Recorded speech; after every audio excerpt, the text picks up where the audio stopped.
Wewe mlongo first lady. Kwa vile zoba wape Mr. Chairman mlongo. Kali wanti zina na koti zina. Zero money. Thank you very much, Madam First Lady.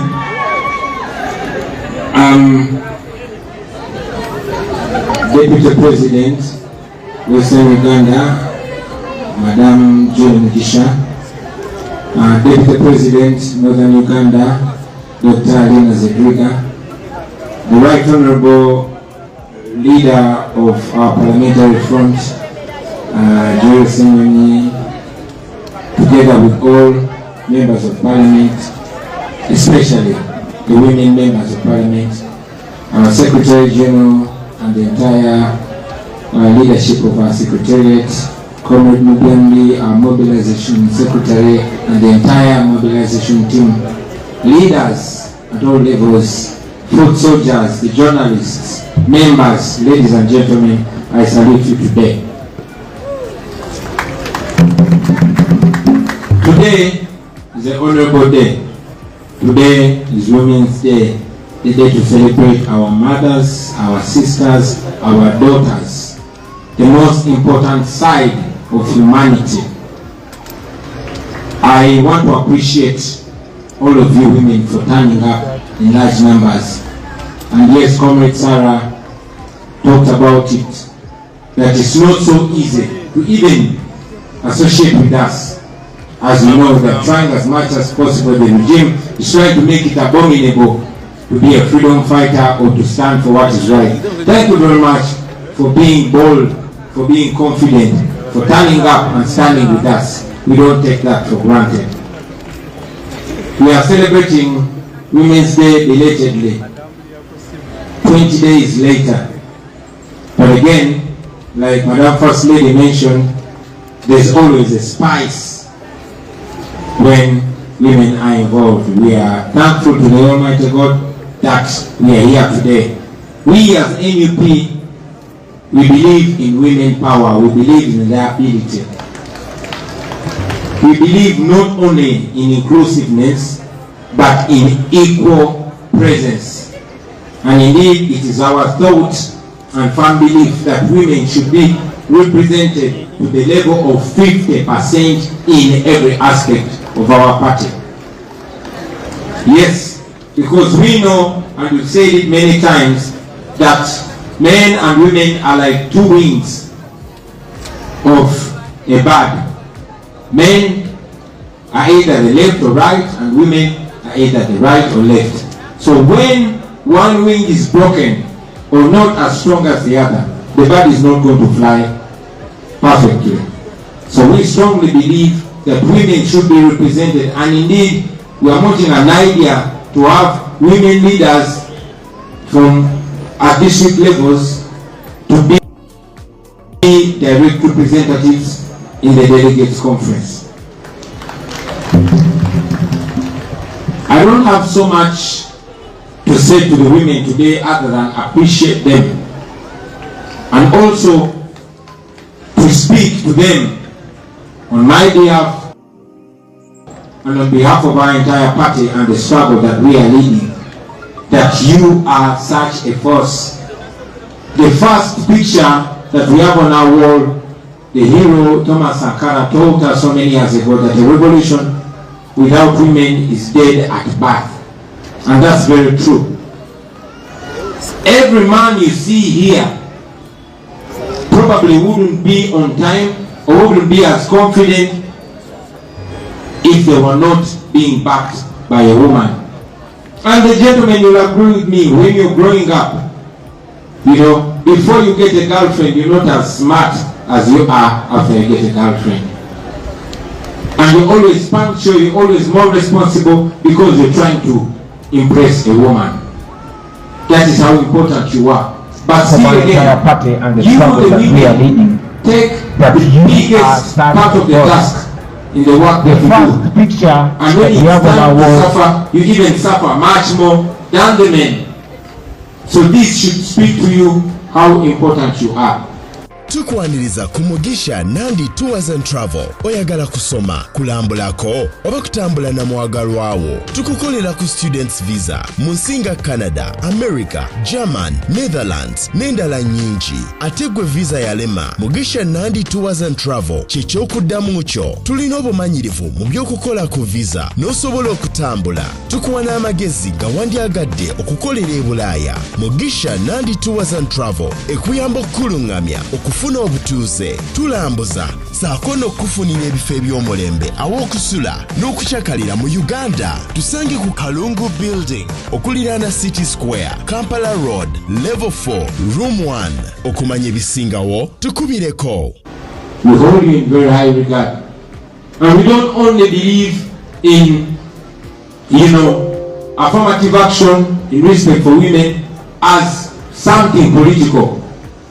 We believe in it from the depth of our hearts.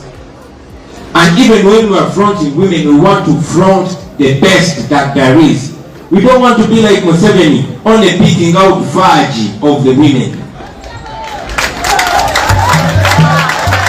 In our government, as a national unity platform, we will pick women of value and valor. We will not pick thieves or jokers. And it's at this juncture that I want to add my voice to all the people that have spoken. To you, the women, while we hold you in very high regard, please represent the women folk in the best way they should be represented. Don't be thieves. Please don't be like Anita Mong. Don't be like Nabanja. Don't be like Nanuto.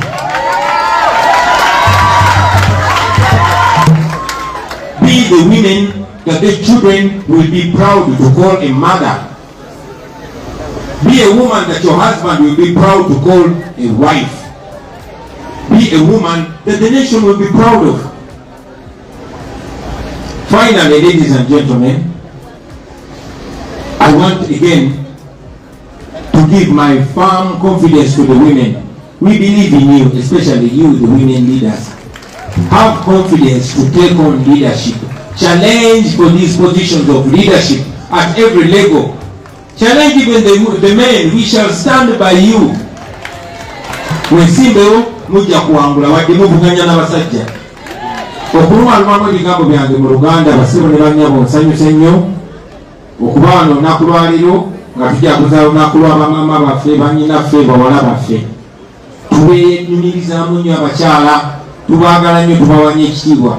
Mwebale ku baana bavumu na buvumu bujja kutwegatako okunaku nga luno. Ne mu mbeera eno ng'amagye ne poliisi bijjuddeeyo, mu mbeera eno nga bataddewo okutya okw'amaanyi okubalowoozesa nti okukwatagana naffe b'omuntu yenna okukkiriza betukiririzaamu obwenkanya n'amazima n'enfuga eya demokrasi nga babifudde ebyobulabe. Mwebale kuba abagumu ne mujja. Tukimanyi nti abakyala muli bagumu. Era ne Mama Winnie Mandela yatugamba nti you strike a woman, you strike a rock. Bw'okuba ku mukazi abasajja osobola otukubba ne tugonda, naye okuba ku mukazi obanga akubye ku lwazi. Era ne Sankara n'atusomesa nti struggle yonna oba revolution yonna bwe bulamu abakyala efiira mu kuzaalibwa kwayo. So abakyala muli bamaanyi nnyo, mwe musinga okubeera symbol of resistance. Naye ate n'ekitiibwa kyammwe kyaviira ddala wa Katonda. Tekyewuunyisa nti waliwo ba political prisoner bangi, naye icon w'aba political prisoner ye Olivia Lutaaya. Kuba alina ekitiibwa ekyenjawulo ng'omukyala. Gwe omuzadde eyitaze essomero erigenda okubangulira omwana wo nga muyeeya mukozi ate ayite ne first grade, katukwanjulire Shehan Standard Day and Boarding Primary School abagenda okuteeka ebyensoma by'omwana wo ku mutendera ogusingira ddala. Empisa, eddiini, ebyemizannyo n'obuyiiya bwonna tubikulembereza ddala, ng'ate ebyokulya n'ebyensula bya mulembe ddala. Tulina n'entambula eri abayizi abaviira ewala. Gwe ate omuzadde eyandiyagadde omwana wo okuyita ne first grade totunula obulala wonna okwewandiisa kugendera ddala maaso okuva ku nassale paka ku kibiina ekyomusanvu day ne boarding ng'ate n'ebisale birungi ate bisobokera ddala jjukira nti requirements zonna omwana wo azisanga ku ssomero tusangibwa Lubaga mu Bulwa zone okuliraana 24/7 motel gwe ayagala okumanya ebisingawo tukubire ku noti 773 73 359 ne noti 757 noti 6 26 96 Shehan Standard Primary School. We invest in education. Njagala okubasaba abakyala baffe bwemba era ne fasili yakyogeddeko bwemba nga muli bakulembeze kulego yonna temubeera nga bali twetukiririza mu bakyala naye nga myongero kikakasa nti mu gavumenti yaffe eya NUP nga tumaze okuva Museven tetujja kulonda faajimbo kubanga twagala bakyala tetujja kubanga Museven tujja kulondamu abakyala ab'omulamwa era namwe mbasaba mubeere bamulamwa naddala mwe ba MP namwe abali mu bifo by'obukulembeze temubeera nga Anita Mongo temubeera nga Nabbanja temubeera nga Nandutu temubeera babbi temubeera balyake wabaawo okunyigiriza omukyala yenna mwogere mubeere faamu temubeera nga Wangadya mubeere faamu mukiririzaamu basebo ne bannyabo mukigire temukiririzaamu abaana bamwe basobole okubeenyumirizamu agamba oyo maama wange mwami we agamba oyo mukyala wange nga taliimu nakuswala abakyala ekitiibwa kyabaweebwa Katonda n'obukulu ne bubaweebwa naye ate ebiseera ebisinga mwemusinga n'okubonaabona mu mbeera eno mwemusinga okubonaabona nga waliwo okunyigirizibwa so twagala mumanye tubaagala nnyo twagala mumanye tubeenyumirizaamu n'okusingira ddala tubalinamu essuubi lingi nnyo. Finally, and this goes not only to the people here but to the entire nation and the world, we all saw how shameless General Museven is. While the world is shocked with the glaring corruption in parliament, with the theft of taxpayers' money by Anita Mongo and those under her, Museven came out to praise her. That is the man that always pretends to be fighting corruption, but we all came to realize that indeed Museven is abetting corruption. Weewala abafere leka nkwanjuli Ham Connect UG ye kampani egenda okufunira omulimu ebweru w'eggwanga. Tulina emirimu egy'abawala n'abalenzi mu mawanga nga Iraq, Saudi Arabia, Iran, Bahrain, Qatar n'amawanga amalala mangi. Wano ku Ham Connect UG tutunda n'okugula emmotoka ssaako ne airport taxi. Gwe omwana ow'obuwala olina passport oba tolina, jangu ku ofiisi zaffe. Ham Connect UG emirimu gy'abalenzi nagyo tugirina nga ba security guards, ba cleaner, ba housekeeper. Gwe ayagala okumanya ebisingawo tusange ku FB Tower Building ewa Bakuli room number C03 oba tukubire ku namba z'essimu zino noti 755936 ne noti 7551559193. Ffe aba Ham Connect UG tutuukiriza ekirooto kyo. Mwalabi Museven eyavuddeyo nga ensi yonna emaze okwanika Anita Mongo ku biliyoni ne biliyoni z'omusolo zabba. Museven yavuddeyo n'agamba munviire kwa Mongo wange. Ekyo njagala kibalage nti ate tubadde nga tukyogerako muzikize n'olwaleero nkyogereko nti omuli w'enguzi namba emu y'ani? Ye Museven. Abalala tesi bakozi be. Ekyo kibalage wowe tuli ne lwaki tulina okulwana okumugyako. And finally, still you also a gentleman that came pretending to be a foot soldier of People Power and NUP that was paraded by Bala. And he pretended to be speaking for us. We are not begging for our freedom because it is our constitutional right. All the people that have been killed, they were killed innocently and they must get justice. All our comrades that are in prison, they are not criminals, they are innocent. And we've been demanding for their freedom. We continue to demand for their freedom. We want freedom for Olivia Lutaya. We want freedom for Machete. freedom for Kalanzi, freedom for Mudi Nsanya. We want freedom for all political prisoners. We are not begging Museven because they are not criminals. They are innocent people.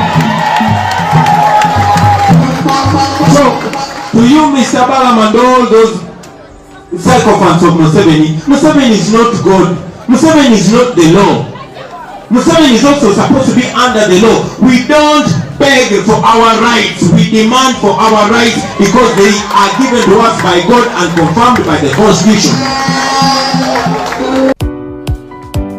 Munnayuganda obadde okimanyi nti obulungi kwefaako katukwanjulire bannaffe aba Alola Beauty Hub nga be bakafulumu kuddaabiriza wamma n'odda buto kyokka n'osigala ng'oli mulamu balina sabbuuni n'ebizigo ebyerusa so nga ate n'ebikuleka ku nakyo nabyo babirina. Alola Beauty Hub bakuzigula wamma n'oshanana bannabukalu mujje tubakoleko jangu ofune weed oil tulina muwoomya kazunza njuki omusajja omwenzi oba omukazi ye mwenzi jangu tukuwe supalook ng'omuntu wo inamukabira jangu bakukaabire musajja takuwa jangu bakuwe tulina muweebwa. Alola Beauty Hub bw'obeesiga wamma ebizibu by'omu maka obiira obigonjodde. Mu abaami n'abakyala abaagala okusala omugejjo mwe tubakolako nga tukozesa amajaani gaffe agatalina wadde obulabe. Omuwala ayagala okukola figa sako n'okwongera kabina wamma jangu ku Alola Beauty Hub we wali ekiddukiro kyo nga tusangibwa ku Ntebe Road opposite Freedom City. Ate teweerabira tukola ne delivery. Kola order yo package yo tugikuleeterawo. Kumanya ebisingawo tukubire noti 7452731 jangu ku Alola Beauty Hub olabikenga malayika abaliddawo balikutenda.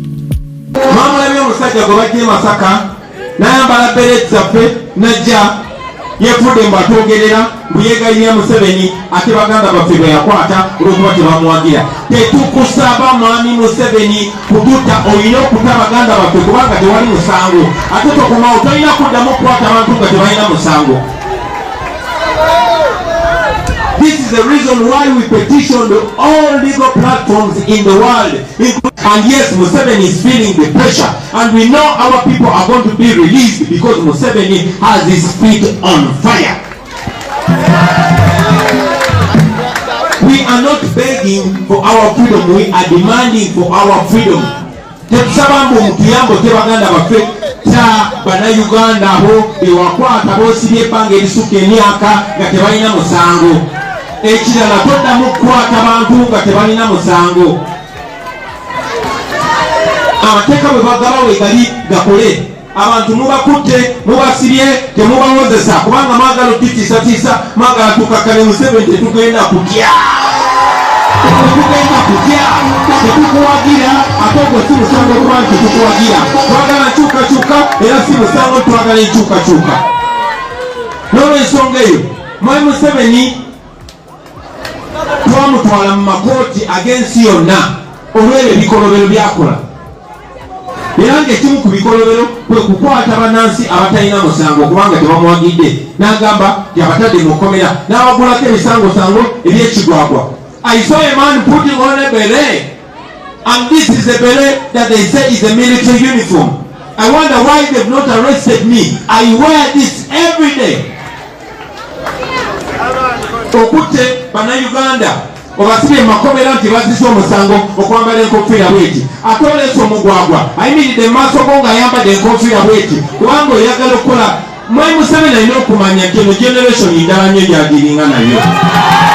Mulongo Diaspora Foundation nga yegattidde wamu African Canadian Foundation Back to Sako Global Conference mu September. Jangu osisinkana abakugu ate oyige nga bw'ogabanya ebirowoozo. Tuyita ba doctors, ba nurses, ba counselors, bannabyamizannyo, ba administrators, ba social workers, abasomesa, bannabitone, abayizi, bannamawulire n'abalala bangi. Ba international participants mujja kusasula Canadian dollars 403 ate abanayolesa mujja kusasula Canadian dollars 520 ba Canadian participants mujja kusasula Canadian dollars 200 obakyalira eventbrite.ca eno global conference ekwata ku substance abuse addiction suicide ne mental resilience okumanya ebisingawo genda ku mukutu gwa www.canadianfoundation.org oba kuba essimu +74770 oba +14835 oba +14379 oba +256 ate nosobola n'ogisindika ku mobile money oba tu emailing ku info@africanfoundation.org. Tusuwa Global Conference etegekeddwa African Canadian Foundation.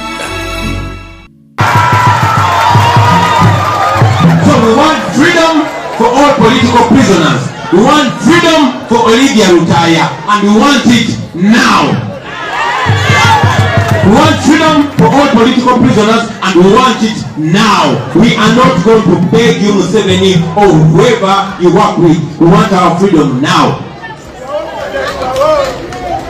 I want to salute our sisters, our daughters, our mothers on this celebration of the International Women's Day.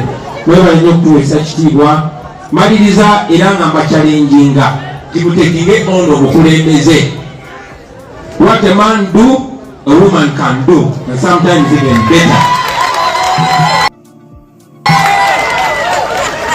So, mutukulembeni omuli awo mutawala omukulembeze ogw'abakyala nga bungi omuli awo ensende entereramuko kubanga bwe muli bamaama naye nga bwe bagambye nti mu bakyala wali abakyamu waliyo n'ababbi so mukyegendereza ekyo basebo ne banyabo mwebale nnyo okumpuliriza mukama abampera omukisa banyabo. I wish you a very, very, very fruitful day for our sisters and brothers who are Muslims. Assalamu alaikum wa rahmatullahi. Onoonya ekifo ekyokuwummuliramu nga kirina spa ey'omulembe omuli sawuna massage ne steam bath. Ffe aba Nina Guest House tulina luumu eziri self-contained nga nnungi nnyo. Kosta ne restaurant erimu emmere empoomu eya buli kika. Gwe anyumirwa omupiira ne pool table jangu buli kimu weekiri. Parking ey'obwereere, security ennungi nga ne privacy y'abaclient baffe yankizo nnyo gye tuli. Tusangibwa ku Hoima Road e Namuŋŋoona nga waakava ku Toto okumpi ne Gombe SS. Tukubire Wakati ku noti 75464215 oba noti 761489 noti emu noti 4 Nina Guest House, a home away from home.